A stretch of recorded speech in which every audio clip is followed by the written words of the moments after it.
Guys, welcome back. SS account Hari பேசுகிறேன். So இந்த வீடியோவில் வந்துட்டு நம்ம ஒரு 2 வீடியோவுக்கும் முன்னாடி நம்ம போட்டிருந்தோம். ஸோ அந்த வீடியோ வந்துட்டு பார்த்துருப்பீங்க. டேங்க் செட்டப் பண்ணுறதுக்கு முன்னாடி செட் பண்ணி 5-6 நாள் ஆனதுக்கப்புறமா இது வீடியோ எடுத்தது.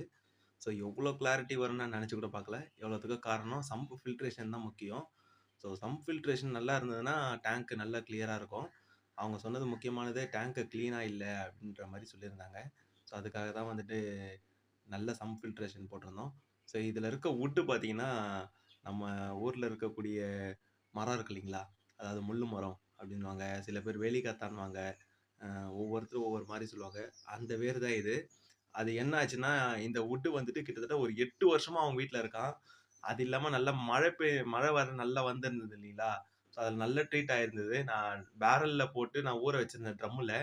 அன்னைக்கு நைட்டே வந்துட்டு உள்ளே போயிடுச்சு. நல்லா ஊறி இருந்தா மட்டும் தான் வந்துட்டு வுட்டு வந்துட்டு தண்ணி உள்ள போகும். ஸோ அதனால வந்துட்டு ஒரு நாள்லயே வந்துட்டு நான் எடுத்து வச்சு இது டேங்க்ல செட்டப் பண்ணிட்டேன். இன்னி வரைக்கும் எந்த பிரச்சனையும் இல்ல.